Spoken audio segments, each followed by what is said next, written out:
We're back here on STL TV Live. I'm Tim Lampley. I'm joined by Floyd Boykin Jr. from SpokenVizions Magazine. And you have a youth poetry project coming up. And before we get into that, let's talk about your background. Give us a little bit about how you came to be known as a poet.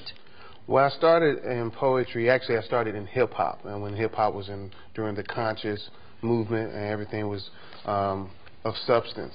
But I ended up getting into poetry because hip-hop started going down a different path, gangster rap and things like that. And I have more to say, so I ended up going to open mic poetry spots, doing my poetry, doing my hip-hop. And the people actually started calling me a poet before I did. I embraced it. I used to call myself a lyricist. But then, you know, they said I was a poet, so I got into it. And I've been pretty much at it ever since 1997. I've been going pretty much nonstop. You brought 2 books with you. And by the way, how many books have you written? I have a total of 5 books. 4 of them are poetry books. One is a motivational book. Okay. Anyway, here's one of the books. It's called Create Me a Better Me. Yes, sir. Yes, sir. Create Me a Better Me. And in it, there's a part, folks, where you talk about, I think it's sort of the 2015, almost like a motto. And it said, here you wrote, "It's very hard to see purpose through clutter and confusion. It's very hard to experience love for ourselves when our surroundings are not filled with love."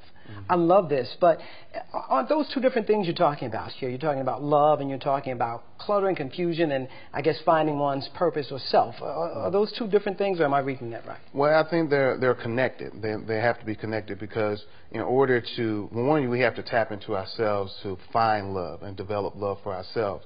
If we don't have that, then I believe that would be the clutter that keeps the purpose from coming to surface. So once you have love for yourself, and once you tap in deeper to that love, I think purpose will present itself, and then you'll move forward with it.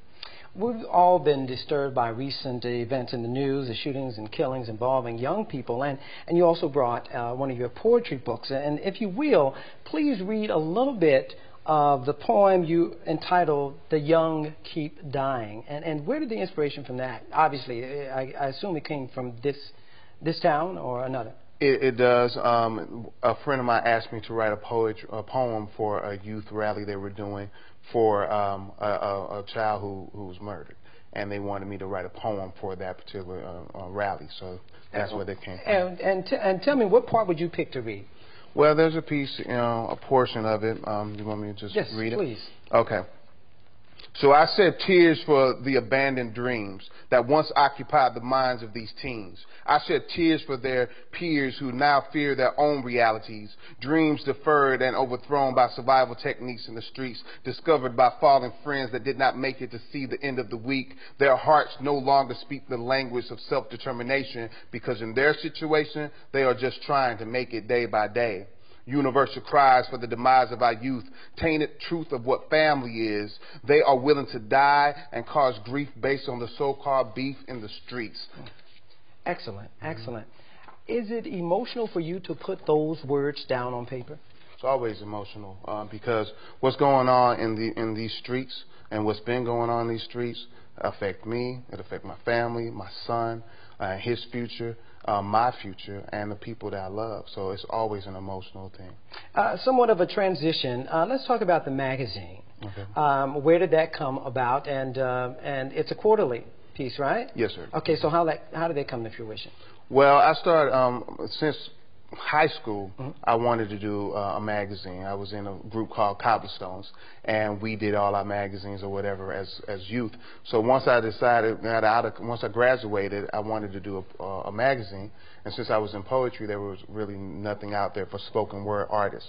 So that's why I started the magazine. And you want to open a poets cafe, I'm told. Yes, one day I plan to open a poetry cafe, and I want people around the country to come to it, people here to support it, and, you know.